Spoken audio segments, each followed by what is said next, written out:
Mike for Spokane 2019, and we're talking about the Spokane County Jail. This video is going to deal with more than just the jail. It deals with law enforcement, it deals with the prosecutor's office, lawyers on both sides, judges, really the whole judicial system. But a lot of these problems and irregularities that we're going to be discussing kind of points to more the fundamental problem being politics and money. And I'll get into more about that. But first, a little background here. When I first started running for mayor, I think it was 2007 was the first year, I'm more interested in some issues with the local press and the economic vitality of the area. I want things that will grow the economy, create jobs, increase the standard of living for citizens of Spokane. That's kind of my primary focus. But as soon as I start running for mayor, I get a bunch of law enforcement complaints. People coming to me with problems. They're saying they're either victimized or there's these deaths that are going on. One of the most high-profile one was the auto zim.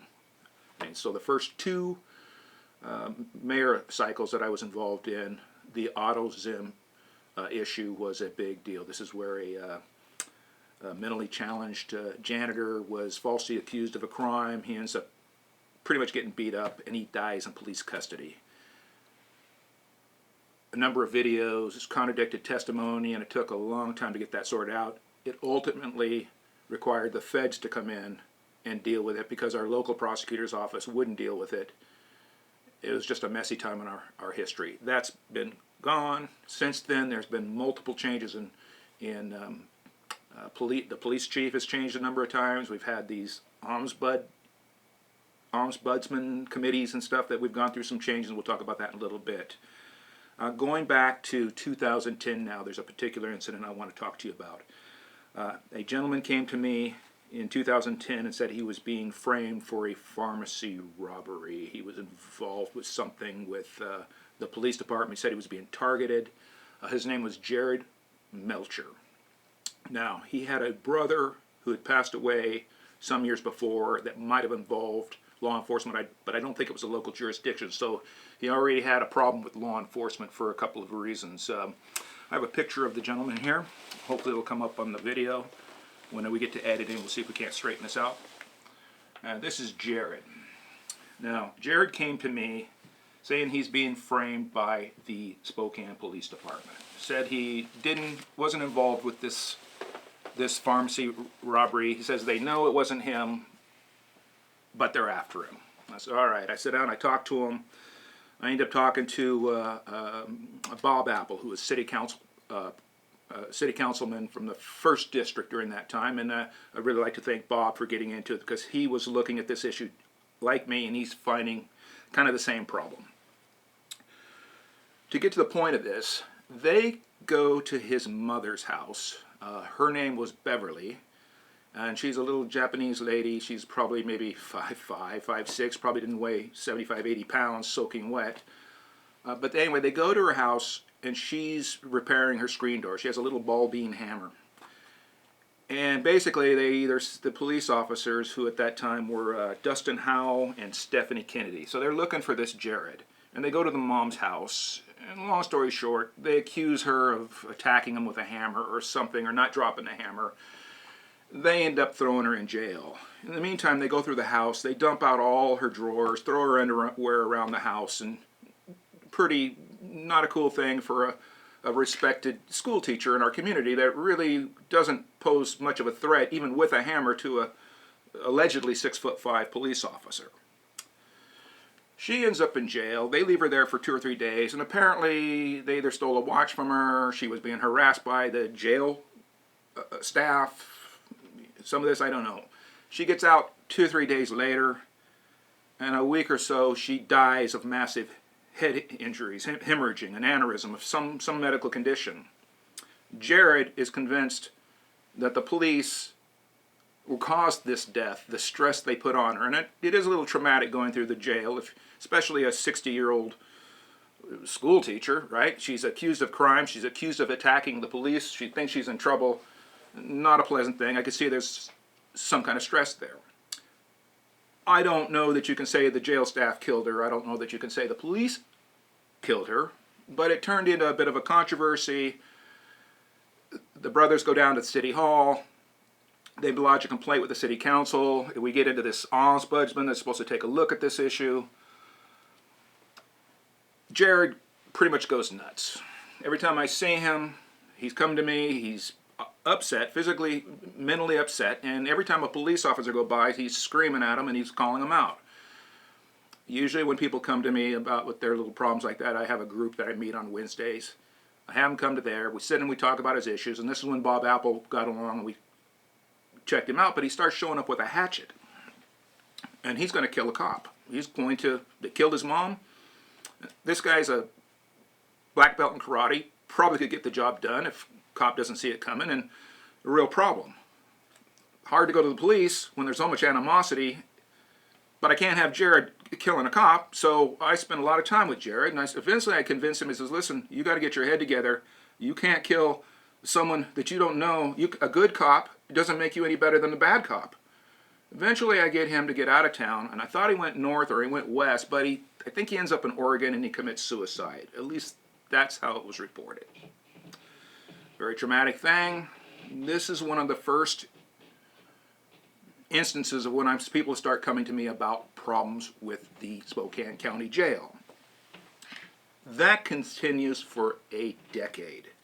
We end up having many deaths in police custody or jail custody, and I do want to pause for a minute here and say, when I say police custody, there are a lot of jurisdictions around. There is the Spokane Police Department, there is the County Sheriff's Department, there is the State Patrol, we have a bunch of feds in town, we got the Border Patrol in town, then we got the local jurisdictions. There's the Valley, there's Deer Park, there's Cheney, so when we say law enforcement, people lump them all into one agency. And that's really not fair. One agency may go several years with no problem. Another one may have 2 or 3, but we all think, oh, the cops are dirty. Well, I'm not saying the cops are dirty.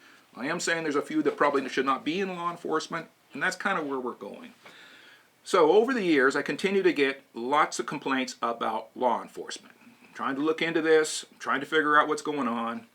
People will say, well, you have no law enforcement experience, why are you doing it? Well, if I'm going to run for elected office, and these are the problems I have to address, I'm going to get into them and figure it out.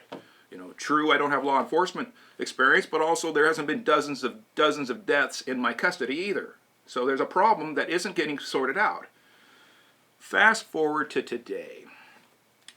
In the last election cycle, there was an issue with the Ryan Holick, the kid on the bicycle who was run over by a police officer. Sheriff's Office, Spokane Police Department, State Patrol Crime Lab all say that this officer didn't run this kid over.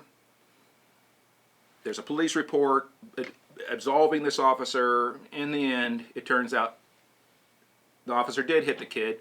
Don't think it was intentional. It's one of those things. But he was driving 70 miles an hour. He wasn't running code. Didn't have his lights on. It's a big no-no, and it's a serious offense in the state of Washington.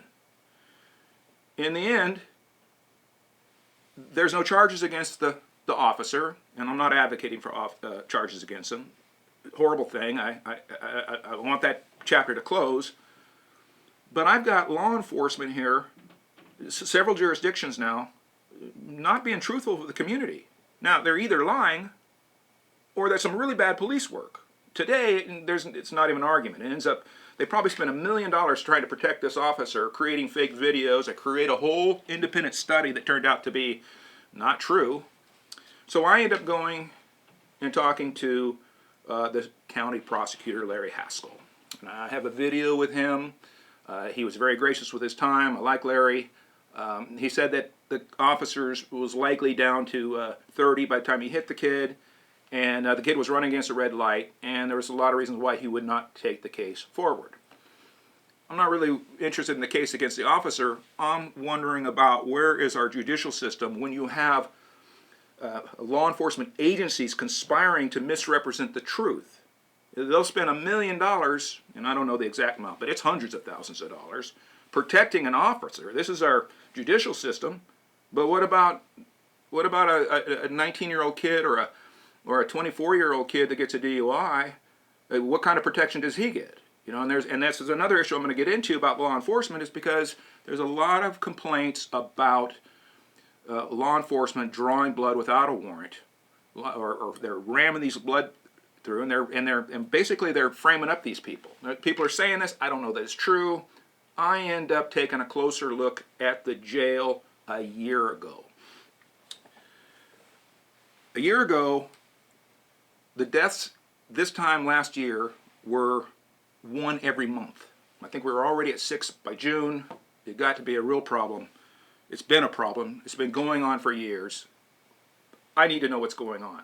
I have a feeling a lot of this has to do with the amount of money that's involved with the prosecuting of these. You know, they're minor crimes. I think a DUI is actually a gross misdemeanor. It's not a felony. I think 3 of them before you have it. But the point is that there is a lot of money in the judicial system. There's a lot of money in law enforcement. People pay to do this. And then there's the state itself. The state takes insane amounts of money. They tax. If you buy a bottle of alcohol in the state of Washington, half of it is tax.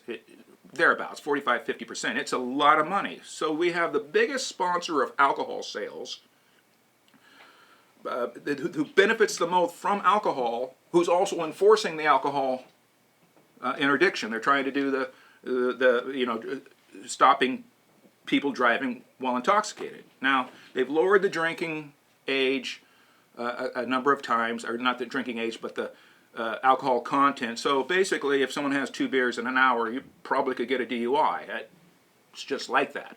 Whether it's legitimate or not, my problem is I contrast that to multiple instances where people have died in their care violently, and we can't do anything about that. The prosecutor's office can't do anything about that. But these poor kids that, they might be 22 years old, got a couple kids, you're grinding it out with a $15 an hour job. It's not things aren't all that good at home. He goes out with the buddies. He has an extra beer. Boom. Next thing you know, he owes $10,000. That's enough to break up a family. I understand that drinking and driving is serious. I understand that we have to have some emphasis there. But how many people have died from DUIs in the last 10 years? Compare that to the jail. Compare that to the people who have died in police custody. The number of accidents, to my knowledge, and the statistics move around a little bit, but it's like 20% might have drugs or alcohol or some impairment, oftentimes prescription drugs. But 80% is none of that's involved. So 4 out of 5 times there's no alcohol, no drugs, no prescription drugs, and they're causing the accidents, but the emphasis on them is not really, but if they've got an extra beer in them, look what we'll do. So we're filling up our prison system over here, and then I'm finding out more problems with that, which we're going to get into in a minute. I'm going to pause here, I'm going to come back, and we're going to bring into the next section of this, which I think will be of interest to the Spokane area citizens, voters, and anyone running for elected office who I feel it's their duty to get a handle on these issues.